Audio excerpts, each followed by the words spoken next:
शाम को नीना हल्दी का लेप बनाकर ले जाती है और पेड़ पर बैठे बंदर को इशारे से नीचे बुलाती है। ये लो, लेप लगा लो। तुम्हें गांव वालों ने मारा है, बहुत चोट लगी है, लेप लगा लो। लेकिन मैं ये लेप कैसे लगाऊंगा? तुम ही लगा दो। 18 साल की नीना बहुत ही खूबसूरत, समझदार और गुणवान थी। पूरे गांव में चहीती थी वो। माँ, ओ माँ, सुनती ही नहीं हो तुम। मैं कब से आवाज लगा रही हूँ। हाँ मेरी रानी बिटिया, बोल क्या हुआ है? क्यों तूने सारा घर सिर पे ले रखा है? अच्छा अच्छा, अब समझी। जरूर तुझे जलेबी और रबड़ी खानी है।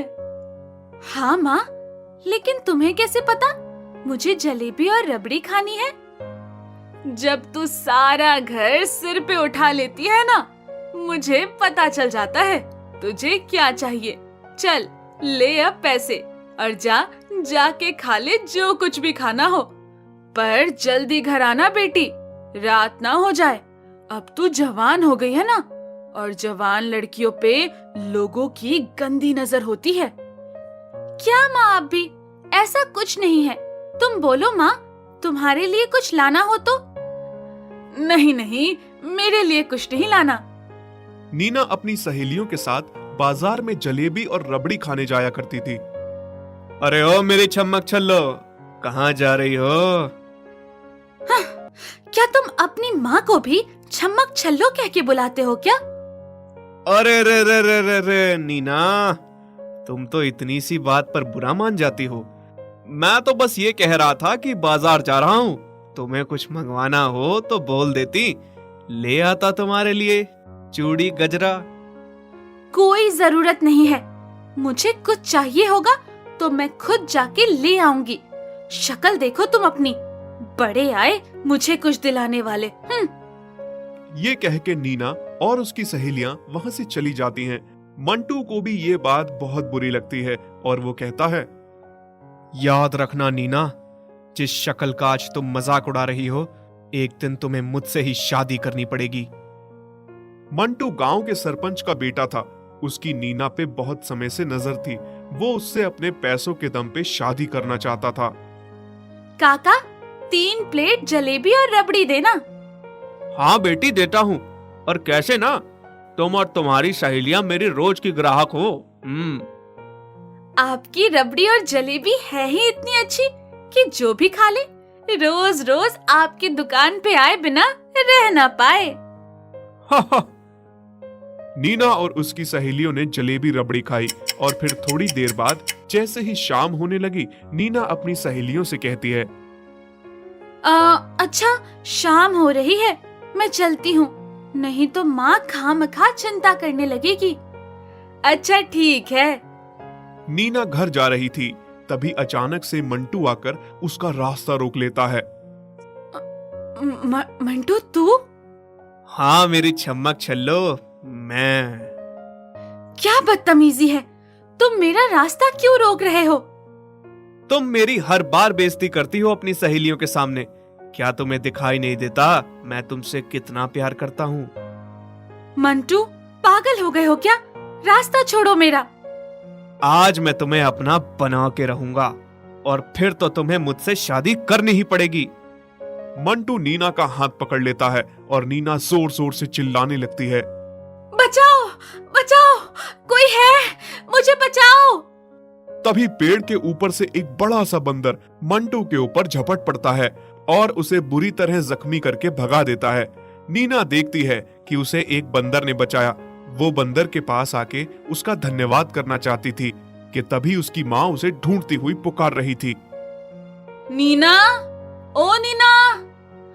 हाँ हाँ, आई माँ। और नीना वहां से चली जाती है।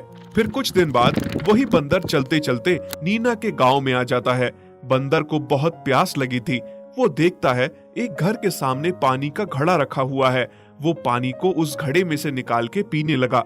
तभी उस घर की महिला जोर जोर से चिल्लाने लगती है, मोती के बाबा, मोती के बाबा, देखो तो ये क्या है? पूरा गांव वहां इकट्ठा हो जाता है। क्या हुआ बहन, क्यों चिल्ला रही हो? भाई साहब, देखो तो कितना बड़ा बंदर है। मुझे तो ये बंदर कम, कोई छलावा ज्यादा लग रहा है। अनर्थ हो जाता। अभी मैं ना देखती तो ये बंदर मेरे बेटे को खा जाता। हाँ बहन, तुम सही कह रही हो। हाँ, तुम सही कह रही हो बहन। ना जाने कहां से ये अजीब सी चीज हमारे गांव में आ गई है। इसे मार मार के भगाना होगा। मारो मारो मारो। सारे गांव वाले उस बंदर को डंडे और लाठी से पीटने लगते हैं। तभी वहां नीना आ जाती है और देखती है कि ये तो वही बंदर है जिसने उसे मंटू से बचाया था। रुको तुम लोग, इसे ऐसे ही नहीं मार सकते। पर क्यों नीना बेटी? किसी को जाने बिना कोई भी फैसला लेना सही नहीं होता। और वो तो अच्छा बंदर है, इसने मुझे बचाया था। आप इसे मत मारिए। नीना बंदर को वहां से भगा देती है।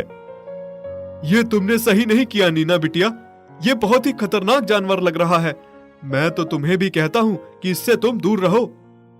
हाँ नीना, नहीं तो ऐसा ना हो तुम्हें पछताना पड़े। उसके बाद वो बंदर वहां से कहीं नहीं गया। गांव में एक पेड़ पे बैठा रहता और गांव के लोग अपने अपने बच्चों को बंदर के डर से बाहर नहीं निकलने देते। शाम को नीना हल्दी का लेप बनाकर ले जाती है और पेड़ पर बैठे बंदर को इशारे से नीचे बुलाती है। ये लो, लेप लगा लो। तुम्हें गांव वालों ने मारा है, बहुत चोट लगी है। लेप लगा लो। लेकिन मैं ये लेप कैसे लगाऊंगा? तुम ही लगा दो। नीना हैरान हो गई कि बंदर बोल सकता है। तुम बोल सकते हो? ये कैसे हो सकता है कि तुम इंसानों की तरह बोल सकते हो? हाँ, मैं बोल सकता हूँ। फिर जब तुम्हें लोग मार रहे थे, तुम्हें गलत गलत कह रहे थे, तुमने बोला क्यों नहीं कि तुम बोल सकते हो? अगर मैं बोलता तो वो और ज्यादा डर जाते और मुझे ज्यादा गलत समझते। सबको मुझसे डर लगता है, तुम्हें नहीं लगता? नहीं, मुझे तुमसे डर नहीं लगता। तुमने मेरी जान बचाई थी, तुमसे कैसा डर? नीना बंदर को अपने हाथों से लेप लगाती है। उन दोनों में बहुत अच्छी दोस्ती हो गई। नीना अब अपना आधे से ज्यादा समय बंदर के साथ बिताती। नीना घर से माँ से छुपा के बंदर के लिए रोज रात को खाना ले जाती। ये लो, मैं तुम्हारे लिए खाना लाई हूँ, खा लो। तुम इतनी रात को मेरे लिए खाना लेकर आती हो? तुम्हारी माँ तुम पे गुस्सा नहीं करती? माँ जब सो जाती है तब मैं आती हूँ। इस तरह से उन्हें पता ही नहीं चलता। तुम मेरे लिए इतना सब क्यों कर रही हो? क्योंकि तुम मुझे बहुत अच्छे लगते हो इसलिए, और मुझे तुम्हारे लिए ये सब करना अच्छा भी लगता है। बंदर को भी नीना से मिलना जुलना अच्छा लगता था। अगर एक दिन वो ना आती तो बंदर परेशान हो जाता। वो उससे प्यार करने लगा था और मन ही मन उसके साथ शादी के सपने देख रहा था। कुछ दिनों बाद सरपंच नीना के घर आता है और उसकी माँ से नीना और मोंटू के रिश्ते की बात करता है। देखो बहन, मेरा बेटा तुम्हारी बेटी से बहुत प्यार करता है और मुझे नीना पसंद भी है, और इतने अच्छे रिश्ते बार बार नहीं मिलते। अकेली हो तुम, ऊपर से गरीब भी हो। कब तक जवान बेटी का बोझ अपने कंधे पर संभालोगी? नीना से बात करो। 4 दिन बाद शादी का अच्छा मुहूर्त है, दोनों बच्चों की शादी करवा देते हैं। नीना की माँ नीना को सारी बात बताती है। देख बेटी, बहुत अच्छा रिश्ता है। हम खुशकिस्मत हैं कि इतना अच्छा रिश्ता खुद ही घर चल के आया है। माँ, मैं उस मंटू से शादी नहीं करूंगी। वो मुझे पसंद नहीं है, वो बहुत बुरा है माँ। आप नहीं जानती माँ, वो कैसा इंसान है। उसने मेरे साथ क्या करने की कोशिश की थी। बेटी, तू ये भी तो देख, वो तुझे प्यार करता है, खुश रखेगा। और पुरानी बातों को भूल जाना मेरी बच्ची। तुझे मेरी कसम, मना मत करना। नीना माँ की दी हुई कसम के आगे मजबूर हो जाती है और शादी के लिए हाँ कर देती है। आज नीना कहाँ रह गई? खाना लेकर रोज इस समय आ जाती है, लेकिन आज क्यों नहीं आई? मन बेचैन हो रहा है। तभी थोड़ी देर बाद नीना खाना लेकर आती है। नीना, आज क्या हुआ? तुमने आने में देर क्यों कर दी? जानती हो, मैं कब से तुम्हारी राह देख रहा था। आज से मेरी राह देखना छोड़ दो तुम, क्या मतलब? ऐसे क्यों बोल रही हो तुम? क्योंकि कल से मैं नहीं आ रही। मेरी शादी है 4 दिन बाद। क्या? शादी? किससे? उसी से जिससे तुमने मुझे बचाया था। वो अच्छा इंसान नहीं है, फिर भी तुम उससे शादी कर रही हो? जानती हूँ, पर मैं अपनी माँ की खुशी के लिए ये शादी कर रही हूँ और कल से मैं नहीं आऊंगी। माँ की खुशी के लिए? और मेरा क्या होगा? मैं जो तुमसे इतना प्यार करता हूँ, तुम इतनी आसानी से मुझसे दूर चली जाओगी? प्यार करते हो? क्या मतलब है तुम्हारा? हाँ नीना, मैं तुमसे प्यार करता हूँ और तुमसे शादी करना चाहता हूँ। तुम मेरे सपने तोड़ के कैसे जा सकती हो? तुम पागल हो गए हो क्या? मेरी हमदर्दी को तुमने गलत समझ लिया। क्या तुम जानते नहीं हो? तुम एक जानवर हो और मैं इंसान हूँ। तुमने मुझसे शादी करने का सपना देखा तो देखा कैसे? बंदर नीना का हाथ पकड़ लेता है और उससे कहता है, नीना, एक बार मेरे दिल पे हाथ रखो, बस एक बार मेरे लिए प्यार महसूस करके दिल पे हाथ रखो, फिर सब ठीक हो जाएगा। तुम्हें पता चल जाएगा कि तुमसे मैं कितना प्यार करता हूँ और फिर तुम भी मुझसे प्यार करने लगोगी। छोड़ो मेरा हाथ।